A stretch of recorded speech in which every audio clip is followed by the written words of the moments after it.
From the producers of Jurassic Park. And the director of Speed.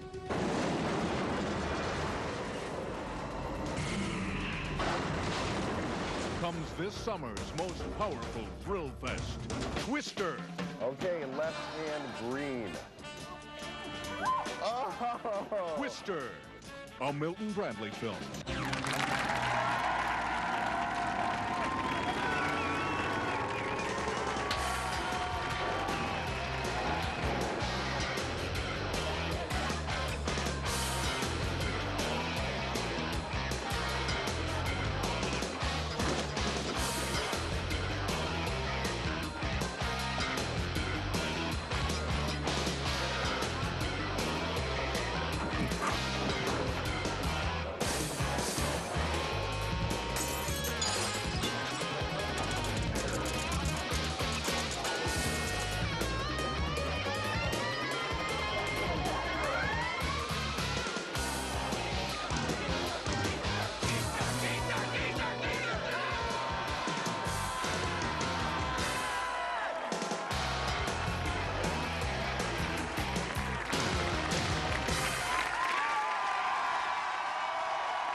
Thank you so much. Well, we have a very excited crowd on what I think has been a very interesting week in Seattle. As you now know, the Sonics are finally inflicting pain on other people. It's nice.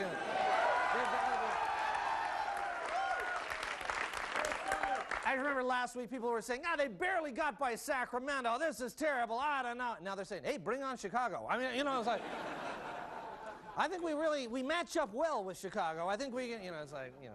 Yeah, we are. So, yeah, I know. Yeah, everybody's like, now they're cheering. We are so pathetically fickle. I mean, it's just, it's embarrassing, really. You know, I guess what's happened here is people have stopped being angry about the Sonics, and now everybody's all exercised about the whole Commons thing. Everybody's like, the Commons. You know, it's getting to be like it's like the Civil War in Seattle, the battle of the green and the gray. There's just battling. People are putting up these big angry banners, angry signs. You know, on the opening day of boating season. True story. Saw it. You know, they have that big parade of the yachts going on there. It's a huge yacht, like a big $1 million yacht. I saw this. It had a huge sign that said, "No Commons, we can't afford it."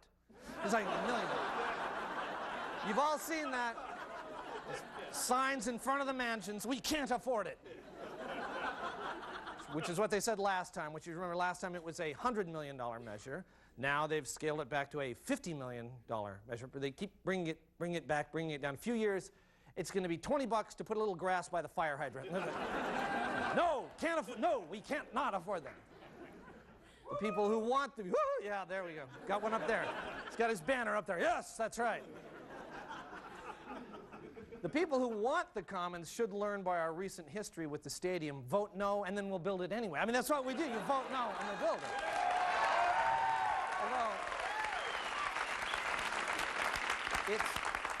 I think it's possible that the problem was with the name. I mean, how can you get excited about something called the Commons? I mean, they need to come up with a sexier name for the, you know, for the ballot. You know, not the Commons, call it Bitchin. It's like the Bitchin Park, you know, or call it free money. You know, like vote for free money. That would, you know, give the opponents problems. You know, no free money.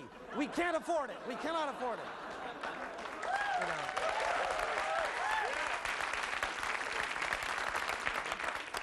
You've probably noticed that as the election draws closer, the signs and the posters have become angrier and weirder. And we have some examples. Now, first, from the pro-Commons people. Have you seen this one? If Commons are outlawed, only outlaws will have Commons. You've seen that one.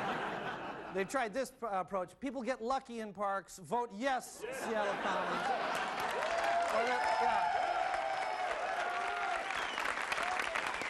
And finally, it's just a park, you trashy little nobodies. Ooh.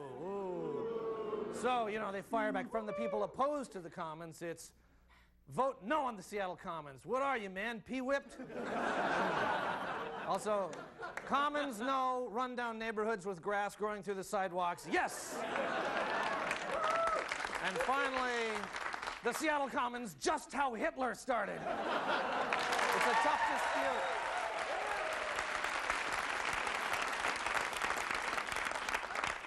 Not sure what they're cheering for there, but anyway, we hope both sides can work this dispute out peacefully. And right now, we would like to get on with the show and welcome a new sponsor to Almost Live. I was at my wit's end. He was driving us crazy. Totally crazy. It feels so good to have her out of my hair. You're listening to the sons and daughters who have parents at Last Horizons, a retirement home for old people. When I dropped Dad off at Last Horizons, I didn't even have to get out of the car. At Last Horizons, we know you don't have time to get out of the car. I barely even had to slow down. The sidewalk in front of Last Horizons is soft, so you can shove old people out and they won't get hurt. What I like is they don't pressure us to come visit. Not at all. Hey, they're just old people. Forget about them. Forget about who?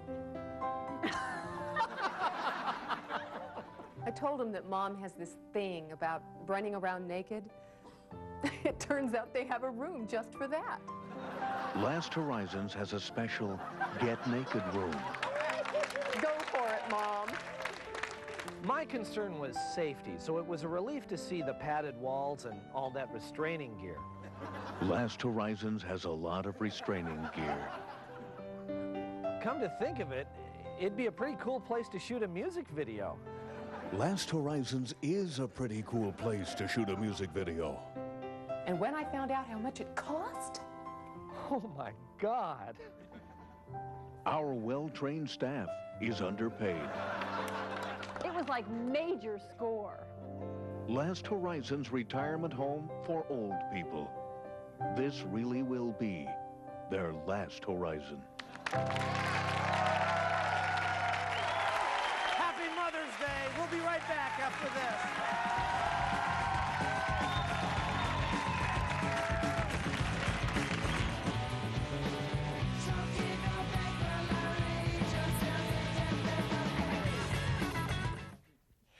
So at the end of one, the Sonics lead the Kings 24-13. We'll return in a moment on the Sonics Broadcasting Network.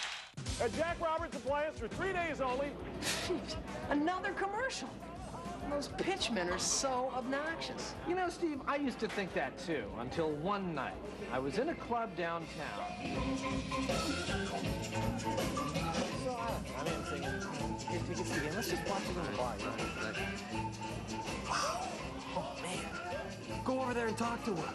What, are you kidding, man? She's gorgeous. If she blew me off in front of all these people, I'd feel like a fool. Have some confidence, man. Hey, it's Jack Roberts. Whoa! Now, John, where do you think I'd be if I was never willing to play the fool once in a while? Not the leading appliance salesman in the Northwest, anyway. Now, go over there and talk to her. Be aggressive. Be confident like me. Okay, Jack. And that's how I met Micah. Really? That's right, and that's not the last time someone came to my rescue. John, it's not you. I'm just tired. Oh, honey, again? Well, of course. I mean, the problem, it's this lumpy old mattress. I mean, who could possibly get comfortable on this piece of junk? Come over to Sleep Country USA. I'll make you a great deal on a brand new Simmons Beauty Rest. If you're not thinking about color, that is. So you see, you really shouldn't be so quick to judge. I mean, they are here to help us. Yeah, I guess you're right. Hey, that's a nice suit, but what's with that tie? Hey, George Zimmer! All right, hey, George, listen, can you help my buddy with his wardrobe? Sure, I guarantee it. Hey, George, I've been looking for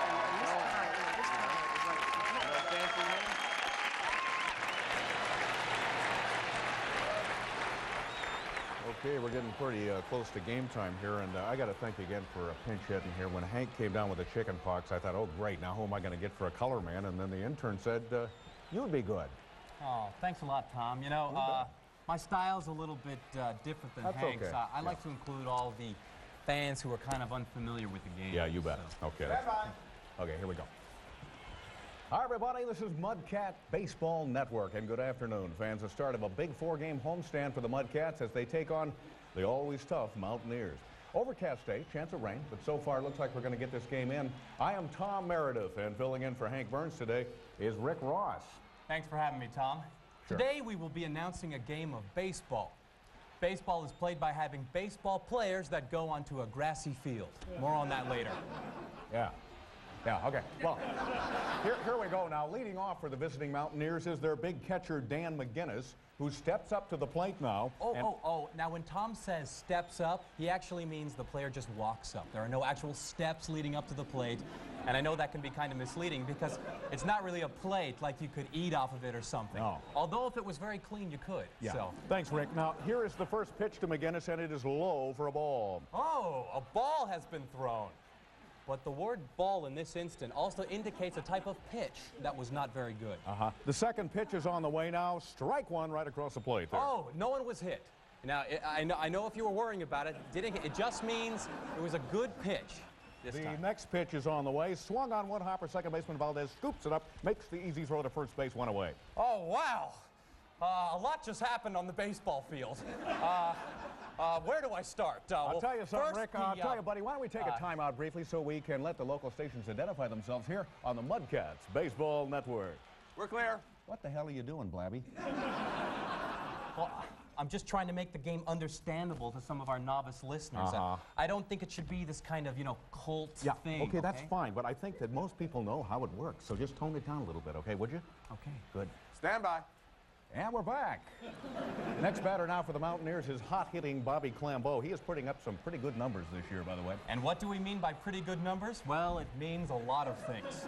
How many times he's hit the ball, how many times he's gone to all the different bases, and how many times he's hit the ball way over the fence, and Rick, how many steals he has.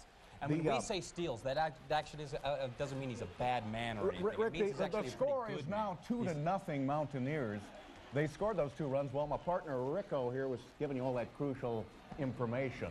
And when we say scored, of course, we mean that there is a pitching change down on the field right now. And when we mean so while that change is made, why don't we pause again for these messages on the Mudcats Baseball Network. Clear. Look, diarrhea mouth! It's Rick. We are missing half the action while you are babbling on and on. So why don't you do me and the entire audience a big favor and just shut your flapping gums and let me handle the game. If I want to hear anything from you, I will pull on your sleeve like this, okay? Unless I pull on your sleeve, you don't talk. Got it? We're back on. Hi, everybody. Welcome back. I'm Tom Meredith with my broadcasting partner today, Rick Ross. Mudcats down 2-0 right now. Relief pitcher, left-hander Sam Brzezinski into the game now. As a light rain has begun to fall at Mudcat Field.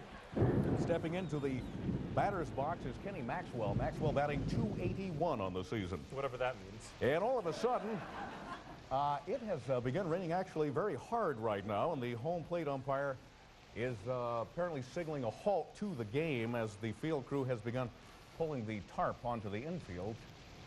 And we've got ourselves a rain delay, Rick. Got an interruption in the action down there. Getting word now that it, is it? Yeah, it's going to be about a 1-hour delay. 60 minutes before we will resume the action. It's a long time. It's a delay caused by rain. When we say rain, of course, we mean small droplets of water falling from the sky. These droplets are formed when moisture falls from the atmosphere.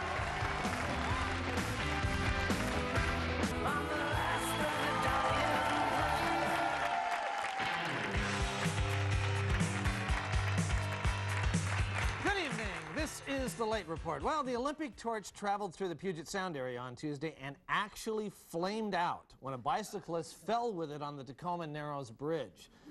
Olympic officials issued a decree that from now on the Eternal Flame will be called the Eternal Flame except when it's in Tacoma. The city of Seattle says it plans to develop a pedestrian walkway along Pine Street to the public market, which will feature trees, planter boxes, park benches, and lots of other nice things that transients can pee on. A Superior Court judge gave the right to finally begin enforcing a 2-year-old ban on couch and table dancing in Pierce County. The new law should finally bring some relief to all parents of 5-year-olds who are tired of saying, "You kids, quit jumping around on the damn furniture!"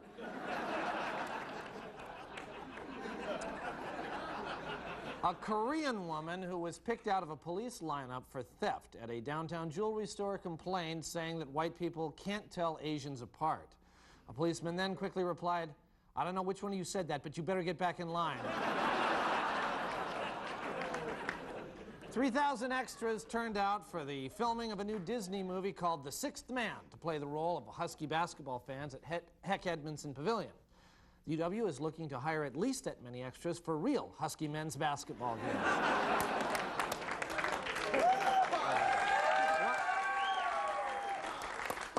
One of the most wanted steelhead-killing sea lions was captured in Shoal Bay on Monday. The sea lion has filed a protest saying that white people can't tell sea lions apart.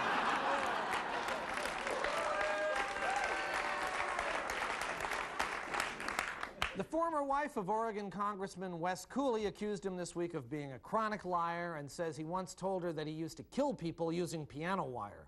Cooley denied the charges and then asked his ex-wife if she would join him in the music room.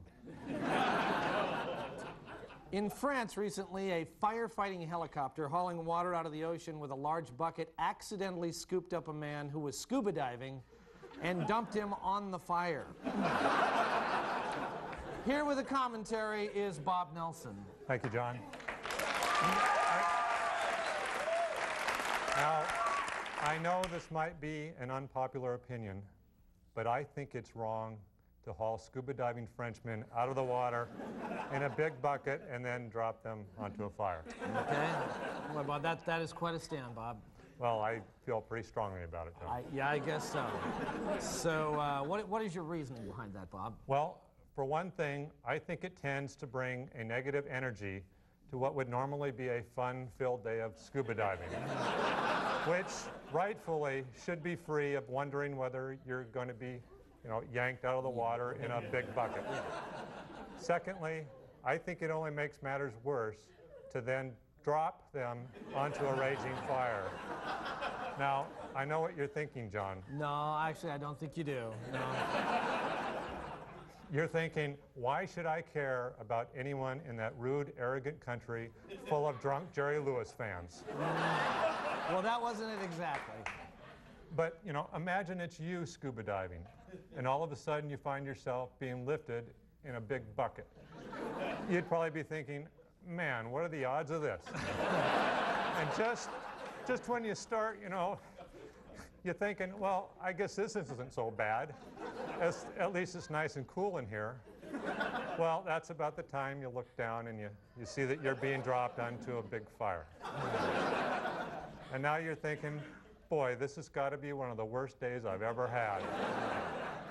So that's why I'm asking for your donations to my new charity, the Don't Scoop French Scuba Divers Out of the Water and Drop Them into a Fire Foundation. With your help, rubber-suited Frenchmen will live again to insult foreigners like yourself. Thank you. Thank you, Bob. Bob Nelson. Very interesting, Bob. Finally, the Oregon Coast Aquarium has given Keiko, the killer whale who starred in Free Willy, a big screen television. Keiko's already watched the movies Blazing Saddles and The Lion King, but loses interest quickly. And trainers think the loss in interest may be due to the fact that Keiko is a whale. It's been the Late Report. We'll be right back. So stay with us.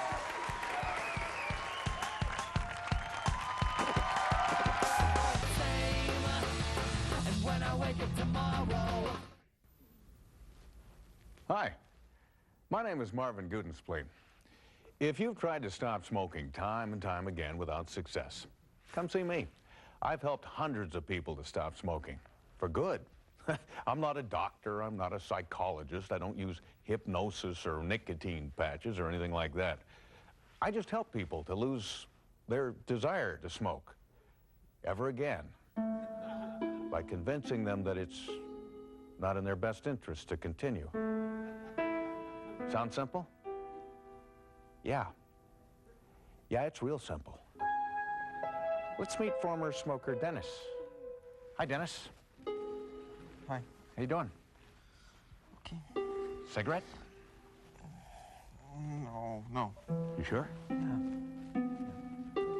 Good. Let's meet some other Marvin Gutenspleen success stories. Go! I don't smoke anymore, and I swear I never will. Thanks, Marvin. We don't smoke anymore, do we, honey? Huh? No. No. Not smoking. So if you really want to stop smoking, do it the proven Martin Gutenspleen way.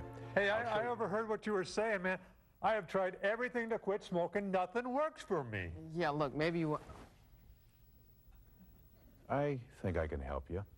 Great. Let's go.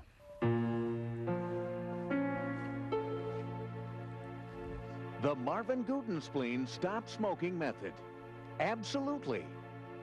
Positively. Guaranteed. Well, that's about it this week, but don't forget our own Nancy Guppy's live sketch comedy show, Cheaper Than Therapy, which is currently playing at the Market Theater down at the Pike Place Market. The show runs on Thursdays, Fridays, and Saturdays through June 1st, and tickets are available by calling that number. And they're only $8, so you better call because they're going fast.